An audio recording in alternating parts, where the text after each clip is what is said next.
السلام عليكم ورحمة الله وبركاته. ازيكم حبايبي؟ عاملين ايه؟ معكم ايمان طه من قناة اطبخها بسهولة. ما تنسوش تصلوا على رسول الله عليه افضل الصلاة واتم السلام. النهاردة هقول لكم ازاي نعمل الكنافة وتطلع معاكم ما شاء الله زي ما انتوا شايفين كده، شربة الشربات وطرية ومش معجنة. اهم حاجة الشربات بتاعها يكون بارد جدا، يكون بارد بدرجة حرارة البيت الغرفة المطبخ، وما يكونش طالع من التلاجة. عندنا 3 كوبايات ونص من السكر، عليهم 4 ونص من المية، عليهم نص عصرة ليمونة، وعليهم 3 معالق كبير من عسل الجلوكوز، وعليهم رشة ملح صغيرة.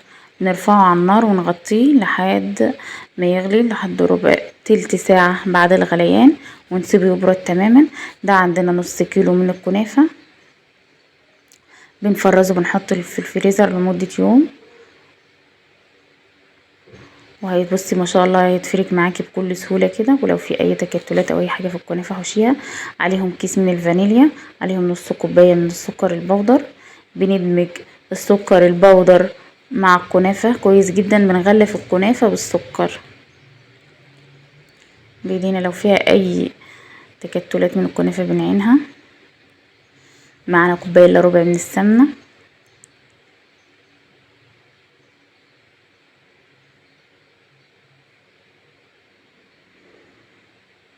بنفرك كده، بندمج الكنافة مع السمنة حلو جدا، بنشربها كلها. هو نص كيلو هياخد كوباية الا ربع بالظبط.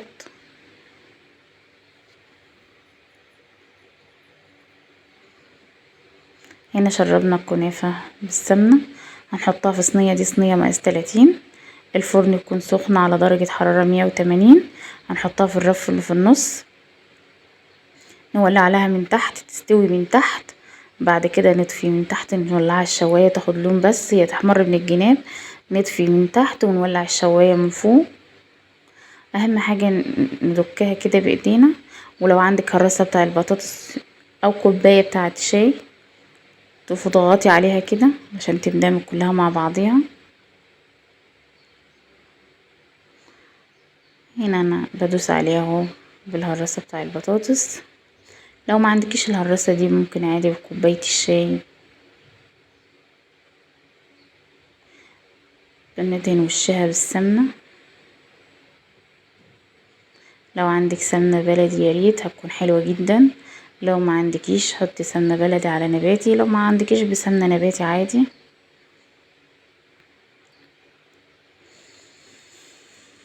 هنا بعد ما طلعت معانا ما شاء الله شايفين الكنافة، هنشربها. الكنافة بتكون سخنة طالعة من الفرن، وده الشربات بيكون بدرجة حرارة الغرفة. نشربها، هي مش هتاخد كمية الشربات كلها، نشربها على حسب هي ما هتاخد. هيفيد معانا بتاع مج مثلا، حطيه عادي او نص مج، حطيه في التلاجة. لما تيجي تعملي اي حاجة تاني بقى استخدميه. ما شاء الله زي ما انتوا شايفين كده الكنافة، والله العظيم بجد تحفة. اللي يجرب طريقة الكنافة عايزة بقى تحطي على الوش مكسرات، عايزة تحطي فول سوداني، عايزة تحطي جوزة الهند، اللي انتي عايزة تحطيه ده على حسب ايه. دي كمان ما شاء الله وشها انا ما قلبتهاش، يعني ده الوش بتاعها من غير ما اقلبها. دي بعد ما شربت معانا الشربات سيبيها، هتبصي ما شاء الله هتلاقيها اتطرت معاكي وجميلة في نفس الوقت، مش معجنة. هتحسي ان الكنافة كده ايه، مرملة، الله اكبر عليها. تحسي انها ما شاء الله حلوة. انا هنا حطيت فول سوداني، شايفين اهي طرية وشاربة الشربات بتاعها. هنقطعها. ما تنسوش برضو تصلوا على رسول الله عليه افضل الصلاة واتم السلام. ولو لسه ما اشتركتوش في القناة اشتركوا في القناة عشان يوصلكم مني بكل جديد، وتفعلوا زر الجرس وتدوسوا لايك. لو عجبتكم الطريقة ما تنسوش تدوني لايك، تدوسوا لايك وتفعلوا زر الجرس. شايفين الكنافة مرملة، والله بجد تحفة. جربوها بالطريقة دي ان شاء الله هتدعيلي. وهتبطلوا تشتروا كنافة من برا نهائي. شايفين ما شاء الله، شايفين؟ الله اكبر. هنا انا بدوها تحفة. السلام عليكم ورحمة الله وبركاته.